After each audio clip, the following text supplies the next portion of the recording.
Okay, so let's go ahead and let's find the value of c, which satisfies the mean value theorem for f of x, which is 2 sine of x cosine of x on the interval from 0 to pi. All right, well, look, the mean value theorem, I would say, is one of those kind of intuitive theorems if you think about it. Because what it tells us is this. Let's say you have a function, I'll make this up. Let's say it does like that, okay?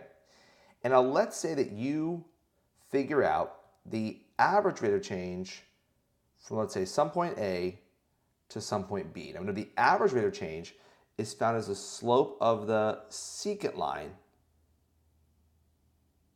between those 2 points, okay? If you have a function that is continuous on the interval from A to B, then the average rate of change from A to B has got to repeat at some other point.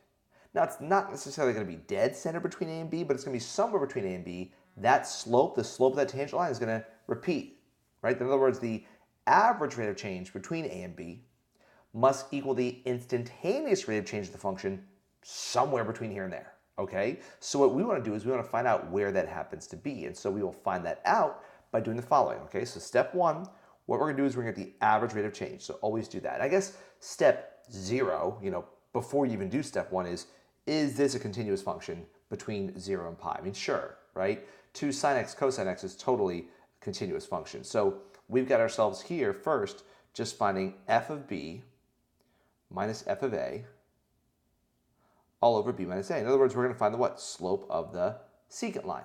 So what I'm going to do is come down here then and say, all right, what is the function's value at b? Well, b is going to be pi, right? In other words, this puppy here is a, this puppy here is b. So let's find the function's value at pi, all right? Well, let's see. That's going to give us 2 times the sine of pi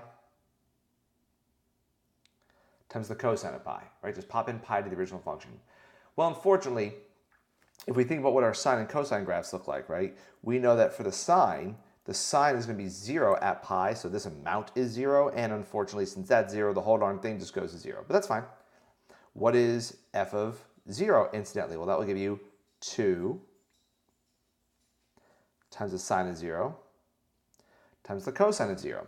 Well, sine's mucking this up again because sine of 0 is 0, so it gives us 0. But that's no big deal, that's fine. Just plug it in the formula.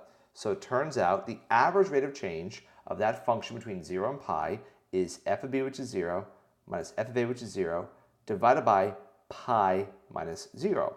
Well, that'll give you 0 over pi, which it turns out is 0. Fine. But if it was 1 or 2 or 7 or whatever, you would basically get that number.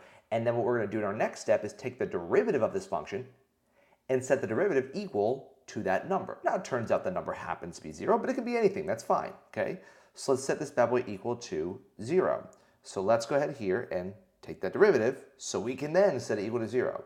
Well, I'm going to let the 2 just hang out here for a second, and we're going to use our what rule here? We're going to use our product rule on this function, okay? So we're going to take the first function times the derivative of the second plus the second function times the derivative of the first. So it's going to be 2 times just plain old sine of x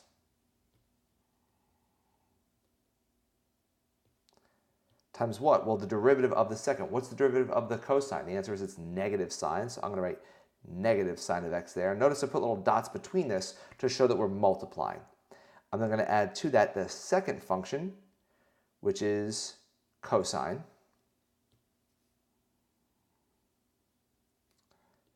times the derivative of the first. Well, the derivative of the sine is, in fact, the cosine.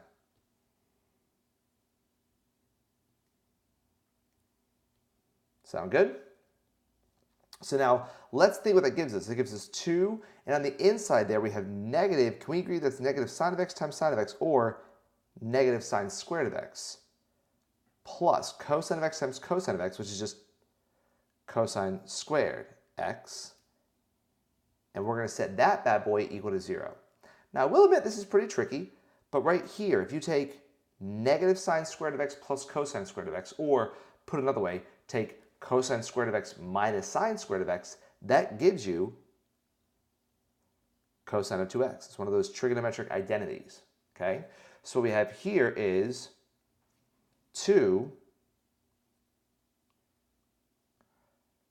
times the cosine of 2x equals 0.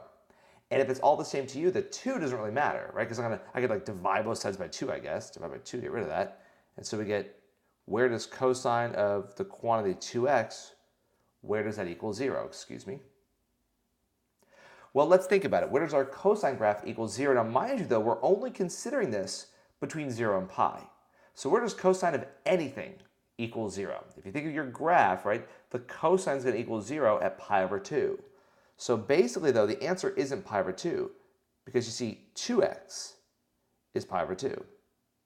If this would have said cosine of x equals 0, I would just put pi over 2. But it says no, cosine of 2x equals 0. Okay, so 2x equals pi over 2. I'm going to divide by 2, and we're going to get what? X, it turns out, is equal to pi over 4.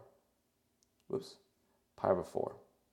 Now that is, of course, the value for what? That's the value for c, which is pi over 4.